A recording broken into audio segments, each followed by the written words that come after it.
ভারত থেকে সন্ত্রাসী বাংলাদেশে আক্রমণ করার আশঙ্কা, এই জন্য বাংলাদেশ বর্ডারে বেশি করে বিজিবি মোতায়েন করলো ডক্টর ইউনূস। এইদিকে সেনাপ্রধান কঠিন অ্যাকশনে যাচ্ছেন, বিস্তারিত রয়েছে ভিডিওতে, আপনারা দেখতে থাকুন। পরিস্থিতিতে সামাজিক যোগাযোগ মাধ্যমে ট্যাঙ্কের বহরে একটি ছবি শেয়ার করে দাবি করা হচ্ছে বাংলাদেশের ট্যাঙ্কের বহর যাচ্ছে ভারতীয় সীমান্তের দিকে। এটা আমাদের মনে কোনো সন্দেহ জেগেছে বলে আপনাদের আহ্বান জানাই নাই। সবাইকে একমত যেভাবে হবে না, প্রিন্সিপালসগত অনেক বিষয় হচ্ছে মতপার্থক্য থাকবে। সেনাপ্রধান বলছে যে সামনে একটা ক্রান্তিকাল আসছে।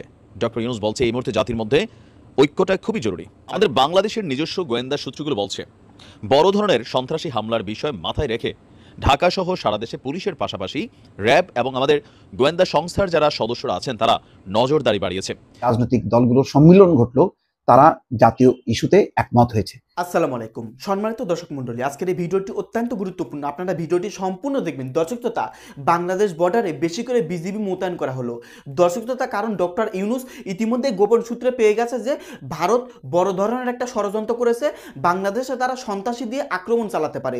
এই জন্য ডক্টর ইউনূস এটা টের পেয়ে ভারত বর্ডারে বাংলাদেশ বিজিবি বেশি করে মোতায়েন করা হয়েছে। দর্শকতা, এরই মধ্যে ডক্টর ইউনূস বাংলাদেশের সমস্ত রাজনৈতিক দলকে তাদের বৈঠকে ডেকে সমস্ত দলকে ঐক্যবদ্ধ হতে বলেছেন। যাই হোক, আজকের এই ভিডিওটি দেখলেই আপনারা বিস্তারিত বুঝতে পারবেন কেন বাংলাদেশ বর্ডারে বিজিবি বেশি করে মোতায়েন করা হলো, আর কেনই বা ডক্টর ইউনূস সমস্ত রাজনৈতিক দলকে ঐক্যবদ্ধ হতে বলতেছে। দর্শক শ্রোতা, ভারত কিন্তু ওই দিক থেকে বারবার হুমকি দিয়ে যাচ্ছে বাংলাদেশ সরকারকে। যাই হোক, আজকের এই ভিডিওতে সমস্ত চাঞ্চল্যকর তথ্য তুলে ধরেছি। আশা করতেছি আপনারা ভিডিওটি সম্পূর্ণ দেখবেন। তো বেশি কথা না বাড়িয়ে আমরা ভিডিও ক্লিপে চলে যাই, আপনারা মনোযোগ সহকারে ভিডিওটি দেখতে থাকুন।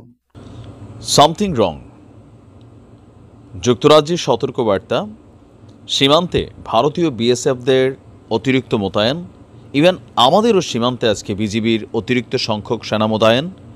আর আজকের দিনে বাংলাদেশের ইতিহাসে একটা ভিন্ন ঘটনা ঘটেছে। ডক্টর মোহাম্মদ ইউনূসের আহ্বানে সাড়া দিয়ে প্রায় প্রতিটি রাজনৈতিক দলই তারা একটা বিশেষ বৈঠক করেছে। সেনাপ্রধান বলছে যে সামনে একটা ক্রান্তিকাল আসছে। ডক্টর ইউনূস বলছে এই মুহূর্তে জাতির মধ্যে ঐক্যটা খুবই জরুরি। আর সকল আলোচনার মূল বিন্দুতে আপনি দেখেন ভারতের নাম বারবার উঠে আসছে। ভারতের আমজনতার কাছ থেকে বাংলাদেশ খুব বেশি যে রিস্কি সিচুয়েশন ফিল করবে বিষয়টা তা না। এখানে যে আমাদের যেই পার্বত্য অঞ্চলগুলো আছে সেখানে হয়তো এমন কোনো কর্মকাণ্ড, এমন কোনো গোয়েন্দা তথ্য বা এমন কোনো অ্যাক্টিভিটিস আমাদের আইনশৃঙ্খলা বাহিনীর নজরে পড়েছে বা আন্তর্জাতিকভাবেও একটা দেশ অন্য দেশকে তথ্য দিয়ে সহায়তা করে সেরকম হয়তো কোনো তথ্য এসেছে। দর্শক, এই মুহূর্তে দেশে বড় ধরনের একটা সন্ত্রাসী হামলার আশঙ্কা গতকালকে আমরা বলেছি, আবার এটা নিয়ে আমাদের বাংলাদেশ থেকেও বার্তা এসেছে। তবে আজকে আমাদের আইনশৃঙ্খলা বাহিনী কর্তৃক যে তথ্য আসছে সেখানে দেখেন ঘুরে ফিরে এই চিন্ময় কৃষ্ণা বাংলাদেশের এই মুহূর্তে হালগোড়া। আমার কাছে মনে হয় যে এই একটা ক্যারেক্টার থেকে নানান ধরনের ঘটনা কিন্তু ঘটার আশঙ্কা করছে। ইস্কন নেতা চিন্ময় কৃষ্ণা দাসের গ্রেপ্তারকে কেন্দ্র করে দেশের চলমান পরিস্থিতি আরও অবনতি ঘটাতে সন্ত্রাসী হামলার আশঙ্কা করছে আইনশৃঙ্খলা বাহিনী। আমরা যদি দুয়ে জুয়ে চার মিলাইতে চাই, আপনি দেখেন টানা গেল আমাদের সেনাপ্রধানের সেই প্রথম আহ্বান থেকে সেনাবাহিনীর একটা বিশেষ বিবৃতির পর থেকে ধারাবাহিকভাবে আন্তর্জাতিক অঙ্গনে বিভিন্ন জায়গায় যে সতর্কবার্তাগুলো আসছে, আইনশৃঙ্খলা বাহিনীর যে অ্যাক্টিভিটিস দেখছি, রাজনৈতিক দলগুলোর যে অ্যাক্টিভিটিস দেখছি, সেখান থেকে কিন্তু এটা মাথায় কাজ করছে আসলে দেশে কী ঘটতে যাচ্ছে। আর বরাবরই পার্বত্য অঞ্চল থেকেই কোনো ঘটনার উৎপত্তি ঘটবে এমনটাই কিন্তু আশঙ্কা করা হচ্ছে। আমাদের বাংলাদেশের নিজস্ব গোয়েন্দা সূত্রগুলো বলছে বড় ধরনের সন্ত্রাসী হামলার বিষয় মাথায় রেখে ঢাকা সহ সারা দেশে পুলিশের পাশাপাশি র্যাব এবং আমাদের গোয়েন্দা সংস্থার যারা সদস্যরা আছেন তারা নজরদারি বাড়িয়েছে। এদিকে সীমান্তে যে কোনো ধরনের অনাকাঙ্ক্ষিত পরিস্থিতি কিংবা অপতৎপরতা রোধে সম্পূর্ণ প্রস্তুত থাকার কথা জানিয়েছে আমাদের বিজিবি। এই পরিস্থিতিতে যুক্তরাজ্যের যেই সতর্কতা সেটাকেও সরকার গুরুত্বতার সহিত দেখছে।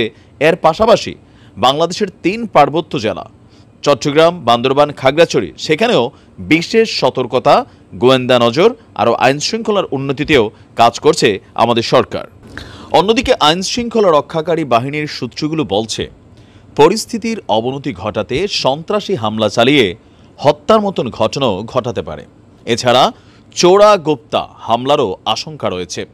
ইভেন হামলায় ব্যবহৃত হতে পারে আমাদের জুলাই আগস্ট অভ্যুত্থানের সময় বা এর পরবর্তী বিভিন্ন থানাতে যেই ঘটনাগুলো ঘটেছিল, হামলা হয়েছিল, লুটপাট হয়েছিল, সেই লুটপাট হওয়া অস্ত্রসহ সন্ত্রাসীদের কাছে থাকা অবৈধ অস্ত্র, সেই সঙ্গে বড় ধরনের বোমা হামলারও আশঙ্কা রয়েছে। এই অবস্থায় সার্বিক পরিস্থিতি নিয়ন্ত্রণের পাশাপাশি আইনশৃঙ্খলা পরিস্থিতি স্বাভাবিক রাখতে দেশে বিদেশে বিশেষ নিরাপত্তা ব্যবস্থা যেটা আছে সেটাকে জোরদার করছে সরকার। এক খুদে বার্তা আমাদের বিজিবি বলছে, সীমান্ত নিয়েও সরকার খুবই কনসার্ন আছে। আপনার অলরেডি আজকে সীমান্তে বেশ কিছু ঘটনা আমাদের দেশ থেকেও ঘটানোর চেষ্টা করা হয়েছে। ফেনীতে বিলোনিয়া সীমান্তে আমাদের বাংলাদেশের অনেক যুবক তারা সেখানে একত্রিত হয়েছিল, ভারতের স্টাইলে তারাও সেখানে প্রতিবাদ সমাবেশ করেছে, আর আমাদের পুলিশ এবং বিডিআর সেখানে উপস্থিত ছিল।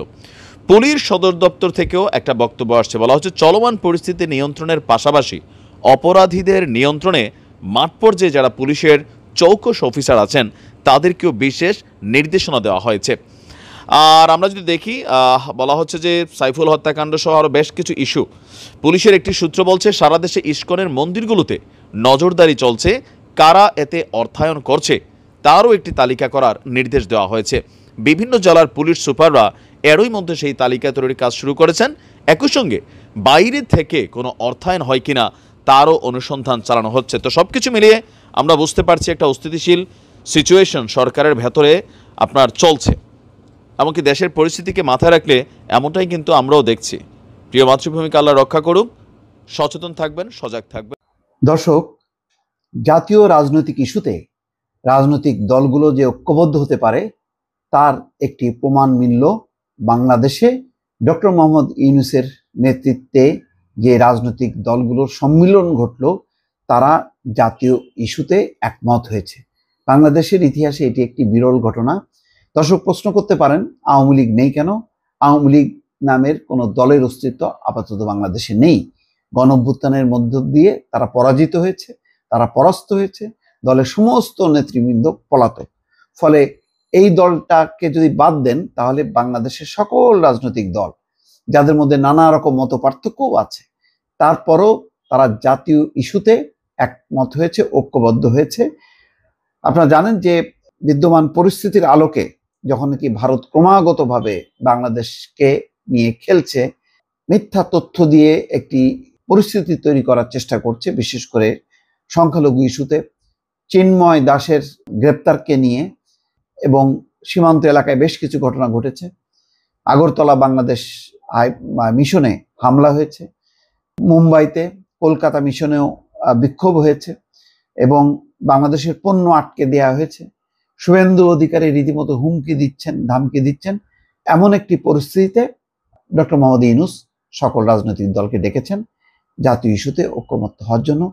এবং আমি কিছুক্ষণ আগে লাইভ দেখছিলাম, যারা প্রধান রাজনৈতিক দলগুলোর বাইরে যে জোট আছে, গণতন্ত্র মঞ্চ, ছিলাম সাইফুল হক, মাহমুদুর রহমান মান্নার বক্তব্য যে বাংলাদেশের আভ্যন্তরীণ ইস্যুতে কোনোভাবে হস্তক্ষেপ করা যাবে না, কোনো রকম হুমকি ধামকি আমলে নেওয়া যাবে না, এবং মিথ্যা তথ্য প্রচার করে কোনো ফায়দা তোলা যাবে না।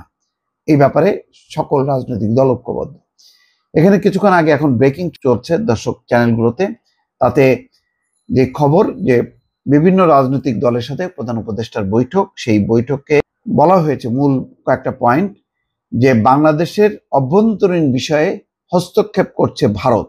এটা পরিষ্কার যে তারা রীতিমতো বিবৃতি দিয়েছে চিন্ময় দাসের ব্যাপারে, তারা সংখ্যালঘুদের ব্যাপারে উদ্বেগ উৎকণ্ঠা জানিয়েছে এবং মুক্তি দেওয়ার আহ্বান জানিয়েছে। বাংলাদেশের নাগরিক কাকে গ্রেপ্তার করা হবে, কাকে বাইরে রাখা হবে, এটা একান্তই আইন অনুযায়ী আইনি পদক্ষেপ। সুতরাং এই ব্যাপারে তাদের বলার কিছু নেই, কিন্তু তারা বলেছে। সেই কারণেই বলা হচ্ছে যে বাংলাদেশের অভ্যন্তরীণ বিষয়ে ভারত হস্তক্ষেপ করছে। আইন উপদেষ্টা সেখানে বলেছেন, বাংলাদেশকে নতজানু ও দুর্বল ভাবার সুযোগ নেই। পরিষ্কার কথা। জামাতের আমির বলেছেন, স্বাধীনতা ও সার্বভৌমত্বের প্রশ্নে কোনো ছাড় নয়। অন্যদিকে ব্যতিক্রমী একটি কথা বলেছেন, যদিও আজকের বিষয়ের সাথে প্রাসঙ্গিক না, তারপরে ডক্টর খন্দকার মোশাররফ এই সংকটের কারণে তিনি বলেছেন যে দ্রুত সংস্কার শেষে নির্বাচন দিতে হবে, অর্থাৎ সংস্কার কাজ দ্রুত করেন, নির্বাচন দেন, যাতে রেগুলার গভর্নমেন্ট পরিস্থিতি মোকাবেলা করে। এছাড়াও অন্যান্য মূল বিষয় যেটা বাংলাদেশ অভ্যন্তরীণ বিষয় ভারতের হস্তক্ষেপ, এই ব্যাপারে বিএনপিরও কোনো দ্বিমত নেই দর্শক। তারা ইতিমধ্যে বলেছে আজকে রাজধানীর ফরেন সার্ভিস একাডেমিতে রাজনৈতিক দলগুলো নেতার সঙ্গে বৈঠক করেন। এখানে ডক্টর খন্দকার মোশাররফের নেতৃত্বে 5 সদস্যের প্রতিনিধি দলে যারা ছিলেন তারা হচ্ছেন আব্দুল মঈন খান, নজরুল ইসলাম খান, আমির খসরু মাহমুদ চৌধুরী এবং অধ্যাপক AZM জাহিদ হোসেন। জামাতের আমির শফিকুর রহমান, সেক্রেটারি জেনারেল মিয়া গোলাম পরোয়া সহ 4 সদস্যের প্রতিনিধি দল ছিলেন। এলডিপির প্রেসিডেন্ট অলি আহমেদ ও মহাসচিব রেদওয়ান আহমেদ, নাগরিক ঐক্যের সভাপতি মাহমুদুর রহমান মান্না, বিপ্লবী ওয়ার্কার্স পার্টির সাধারণ সম্পাদক সাইফুল হক, গণসংহতি আন্দোলনের প্রধান সমন্বয়কারী জোনায়েদ সাকি, গণ অধিকার পরিষদের সভাপতি নুরুল হক, সাধারণ সম্পাদক রাশেদ খান, এবি পার্টির সদস্য সচিব মুজিবুর রহমান মঞ্জু, যুগ্ম মহাসচিব আসাদুজ্জামান ফুয়াদ বৈঠকে অংশ নেন। এছাড়াও ভাসানী অনুসারী পরিষদের রফিকুল ইসলাম বাবলু, খেলাফত মজলিসের মামুনুল হক, খেলাফত মজলিসের আব্দুল বাসিদ আজাদ ও জাহাঙ্গীর হোসেন, জামাতে ওলামায়ে ইসলামীর মঞ্জুরুল ইসলাম আফেন্দি, এনপিপির ফরিদুজ্জামান ফরাদ প্রমুখ। জাতীয় ঐক্যের লক্ষ্যে ছাত্র নেতা, রাজনৈতিক দল ও ধর্মীয় সংগঠনগুলোর সঙ্গে বৈঠক করছেন প্রধান উপদেষ্টা এবং আগামীকালও ধর্মীয় নেতাদের সঙ্গে বৈঠক করবে। তার মানে যথেষ্ট পরিমাণ এই ঘটনাটাকে সিরিয়াসলি নিয়েছে অন্তর্বর্তী সরকার এবং সেইভাবে একটি জাতীয় ঐক্যমত্য তৈরি করার চেষ্টা করছেন তিনি। আমাদের অস্তিত্ব নিয়ে প্রশ্ন তুলছে তারা, এবং আজকের যে সমাবেশ, যে কনটেক্সটে আমরা আসলাম, এটা আমাদের মনে কোনো সন্দেহ জেগেছে বলে আপনাদের আহ্বান জানাই নাই। আমরা আহ্বান জানিয়েছি এই জন্য যে অগাস্টের 5 তারিখে যে উত্তেজনা এবং যেই শক্তি নিয়ে যেই ঐক্যবদ্ধভাবে আমরা শত্রুর মোকাবেলা করেছি, আমাদের ছাত্র জনতা বুক পেতে দিয়েছিল, জীবন দিয়েছিল, সেই ঐক্যের কোথাও কোনো চির ধরে নাই, কোনো ফাটল ধরে নাই। সে কথাটা দুনিয়ার সামনে প্রকাশ করার জন্য এটা করেছি। আমরা কোনো দুর্বলতার থেকে এখানে আসিনি।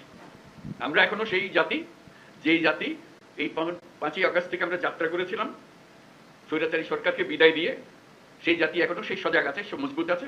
সেই মজবুত জিনিসটা দুনিয়ার সামনে তুলে ধরা। তারা যেন মনে করছে যে এর মধ্যে ঠান্ডা হয়ে গেছে। ঠান্ডা আমরা হই নাই, আমরা সেই সতেজ। যখন আমরা দেখি পুলিশ বলে যে স্যার একটা মারি তো 4টা দাঁড়ায় যায়, এখনো 4টা না 40টা দাঁড়াবে। এবার সেই জাতি মরে নাই, দুর্বল হয় নাই, সবল আছে। আপনাদেরকে আজকে উপস্থিতিটা শুধু সেটা জানানোর জন্য, আমাদের সবার মনে সেটা জাগিয়ে দেওয়া। এটা আমাদের থেকে ছিনিয়ে নেওয়ার কোনো অবকাশ, কোনো শক্তি নাই। যে যত ষড়যন্ত্র করুক, যত প্রচার করুক, যত কিছুই করুক, আমাদের থেকে এটা ছিনিয়ে নিতে পারবে না। কারণ আমাদের রক্ত এখনো শুকায় নাই।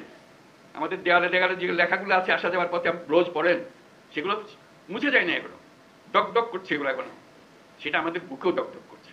কাজে আমরা সেই শক্তিমান জাতি, আমরা লড়াই করব।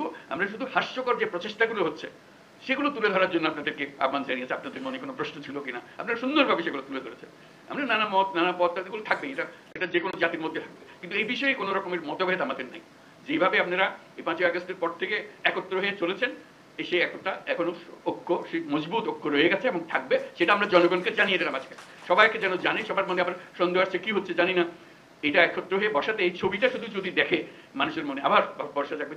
আমরা তো বলে যাইনি, আমরা তো এই জাতি এই মজবুত অবস্থাতে আমরা এখনো আছি। সেই মজবুত অবস্থাতে আমরা আছি এবং থাকবো। কেউ আমাদের ঐক্য ছিনিয়ে নিতে পারবে না, কেউ আমাদের স্বাধীনতার থেকে আমাদেরকে বঞ্চিত করতে পারবে না। সম্মানিত দর্শক মণ্ডলী, আপনারা বিস্তারিত ভিডিওতে দেখতে পারলেন চাঞ্চল্যকর তথ্য। ভারত কত বড় ষড়যন্ত্র করেছে বাংলাদেশকে নিয়ে। বাংলাদেশকে বিভ্রান্ত করার জন্য, ডক্টর ইউনূসকে একটা ফেলমার্কা সরকার পরিণত করার জন্য, শেখ হাসিনাকে পুনরায় ক্ষমতা দেওয়ার জন্য ভারত কত বড় ষড়যন্ত্র করেছে দেখেছেন দর্শক শ্রোতা। ইতিমধ্যে ডক্টর ইউনূস এবং বাংলাদেশ সরকার, অন্তর্বর্তী সরকারের উপদেষ্টা, তারা সকলেই ইতিমধ্যে কিছু একটা আঁচ করতে পেরেছেন। এই জন্য বাংলাদেশ বর্ডারে বেশি করে বিজিবি মোতায়েন করেছেন, যা ইতিমধ্যে আপনারা প্রতিবেদনমূলক ভিডিওতে দেখতে পারলেন। এইদিকে বাংলাদেশের সমস্ত রাজনৈতিক দলকে ডক্টর ইউনূস আজকে বৈঠকে ডেকেছিলেন এবং সবাইকে ঐক্যবদ্ধ হতে বলতেছেন। দর্শক শ্রোতা, সবচেয়ে খুশির খবর হলো বাংলাদেশের সমস্ত রাজনৈতিক দল, বাংলাদেশকে বাঁচাতে সমস্ত রাজনৈতিক দল ঐক্যবদ্ধ হয়েছে। যাই হোক, আজকের এই ভিডিওতে অনেক তথ্য পেলেন। এ সম্পর্কে আপনাদের ব্যক্তিগত কোনো মতামত থাকলে ভিডিওর কমেন্ট বক্সে অবশ্যই ঝটপট জানিয়ে দিবেন। ভিডিওর সঙ্গে সম্পূর্ণ আকারে থাকার জন্য আপনাদের সবাইকে অসংখ্য ধন্যবাদ।